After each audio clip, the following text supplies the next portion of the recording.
There's a theme developing on this channel at the moment, and it's all about the unaffordability of the wealthy. And if we want an example of that, go and have a look at some of the pictures of Donald Trump partying in Mar-a-Lago last weekend at a supposed Great Gatsby lookalike party that he hosted there. It's obscene. Wealth was on display, and so was abuse. Notice how many black people there are in the photographs you can find.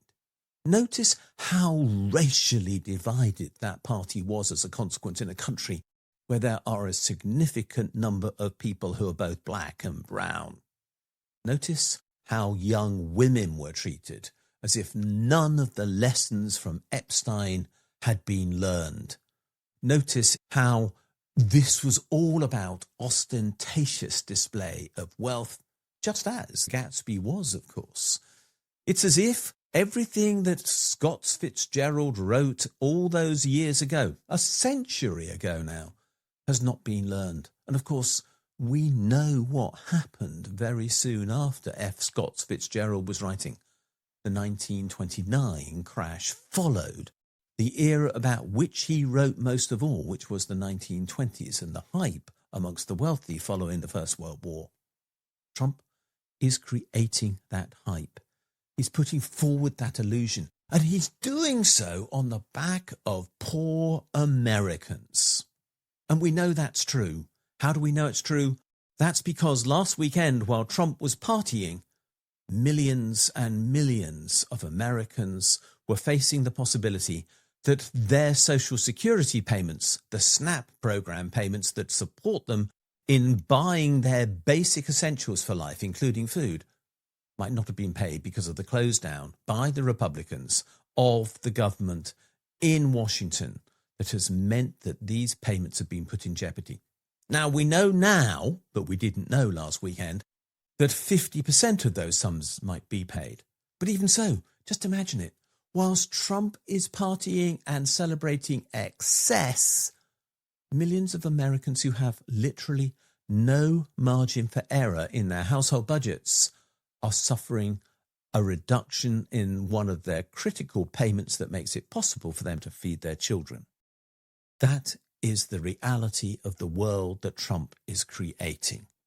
The heartless, the cruel, the people who dominate the scenes and who believe that they are of worth are willing to punish those who they think are worthless, who advance their own political cause, irrespective of the actual consequence for children who end up in absolute need. You could not find a society that is more corrupt than that. You could not find political leadership that has lost its way so badly. You could not find anyone who claims to be motivated by Christian faith, who is so far removed from the mantra that was provided by Jesus of Nazareth, which was, love your neighbour as yourself.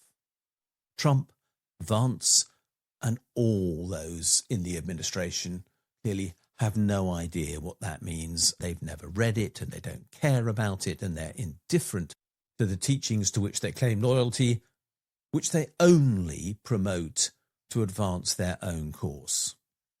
This is corruption writ large.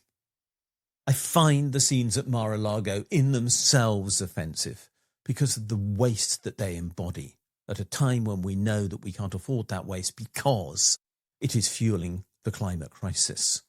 But I find it so much more sinister and disturbing because we know that simultaneously people are being made to suffer deliberately for the Republican political cause. When that happens, a democracy is tottering on the brink. And the American democracy is tottering on the brink. It's tottering on the brink of failure because Trump has brought it to that place, and he has brought it to that place deliberately because he believes this is the route to perpetual power for him and his family in a way that will advance his cause and that of a few selected others at cost to everyone else about whom he simply doesn't care. Democracy can't survive indifference. Democracy is built on care. Democracy is built on respect. Democracy has to treat everyone as if they are equal. And in a society where that is not the case, and Trump so obviously represents such a society, then democracy is in peril. We face the risk that in Europe, there are many who would like to copy Trump and replicate his programs here for the advantage of a few at cost to the many. We can't afford that. We can't afford that in human terms. We can't afford that in climate terms. We can't afford that in terms of democracy. We can't afford that in terms of the alternative, which is exploitation and ultimately fascism, and all that leads to.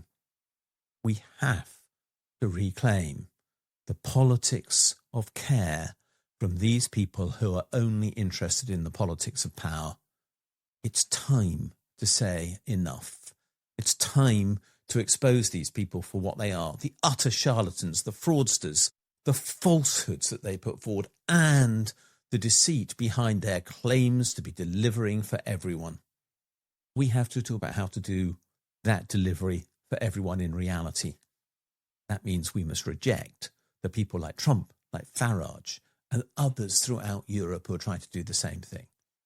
This is the moment where we have to decide whether to pivot and pivot away from the wealthy and their corruption and towards the poorest and their dignity. Because actually that's what the poorest have. They have a dignity. They are survivors when these people are exploiters, and they're fundamentally different in tone as a consequence. The survivors know what it means to face difficulty and come through it. The exploiters know nothing about that. They just know how to abuse. I vote for those with dignity, those who want to survive, and those who must survive.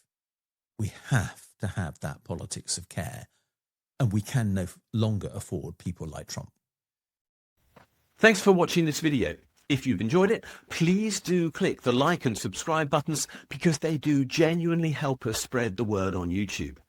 As importantly, could you have a look at the section below this video where it says more, and there you'll find a link to my blog. And if you follow that for the specific link to the blog entry related to this video, you'll find a transcript of this video and lots of other related material, plus a ChatGPT prompt that you could use to write a letter to your MP on the contents of this video, which will turn you into a campaigner, which will be a great thing to do. Finally, if you do appreciate the work we're doing, can you think about giving us a donation? If you'd like to do so, there's a link below, or you can find one on my blog where there's a Ko-fi button saying, please buy me a coffee. Thanks a lot, and we'll see you again soon.